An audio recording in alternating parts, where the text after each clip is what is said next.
Amidst all the discussion about efforts to cut off the flow of fentanyl to western Washington and the Pacific Northwest, there is another deadly concern. It's cocaine, specifically laced with fentanyl. DEA Seattle has seen a 35% increase over last year when it was already up 32% from the year before. So what's going on with this increased shipments of cocaine to our region?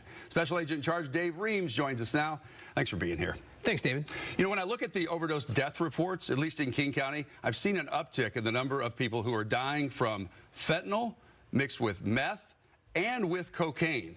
Is the Sinaloa Cartel ramping up their shipments here to the Pacific Northwest? So the Sinaloa Cartel and the Jalisco Cartel are both shipping a lot of cocaine in the United States this year.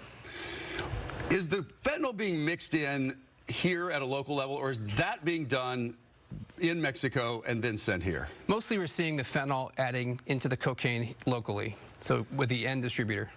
So it's killing people. Why would they be doing that?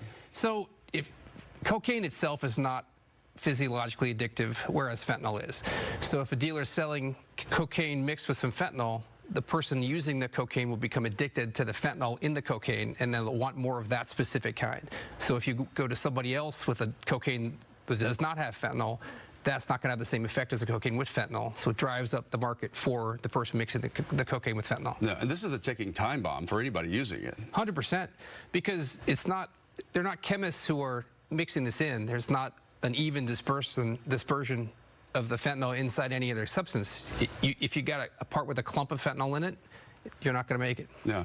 I imagine you're familiar with cocaine trafficking going back a long way. A long time, yes. Yeah, so you were part of bus even back in the 90s? In the 90s, yes. I was stationed in Colombia a long time ago. Yeah, and what would you do when you went into those camps or into those areas where they had the labs? So the labs are in such rural locations in southern Colombia that the only thing to do is really to burn it down. Yeah. Well, what are they doing now as far as these labs that we're seeing? And can you talk us through some of the photos that DEA has obtained of a lab? Sure.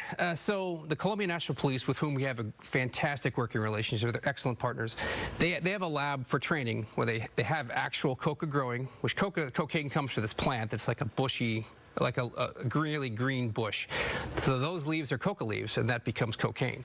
So the Colombian National Police have a lab where they grow the coca, and then they take it through every step so that everyone knows exactly how it's made. Then they can test it and see what new strains are, like what the cultivation times are.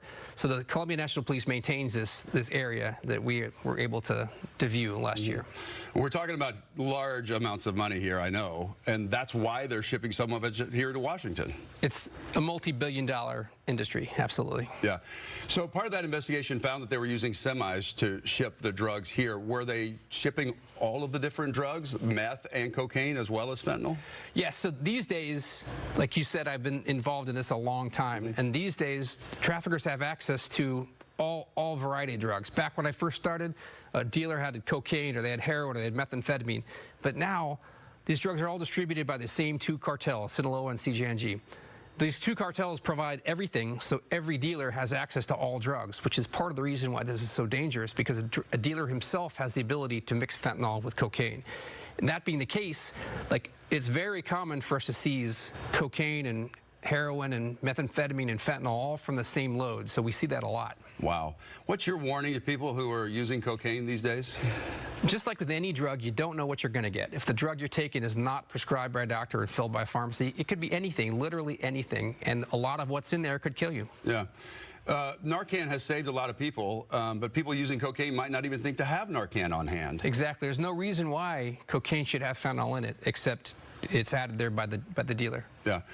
Day in and day out, do you feel like you're making progress? I know the economics are against you. We're talking, I mean, these are giant organizations, but you have ripped a couple of them out by the root in the last couple of years. So what kind of impact do you think you're having? I think we're having an impact. I think we're having a good effect here in the Pacific Northwest. The amount of lethal fentanyl in pills is going down. I think that's because of our enforcement efforts and because of difficulty getting precursor chemicals and getting the drugs across the border. So I think we're winning on this front. Yeah. What kind of mandate do you get from the Trump administration? we've got excellent support from the administration. At all levels. Yeah. Well, we saw what they did with that ship that was coming toward America. They took that thing out. So you're saving lives every day. So Dave Reams, thanks so much for the update. We appreciate the warning. Not just fentanyl to worry about, but cocaine as well. Yes, sir. Thank you very much for having me.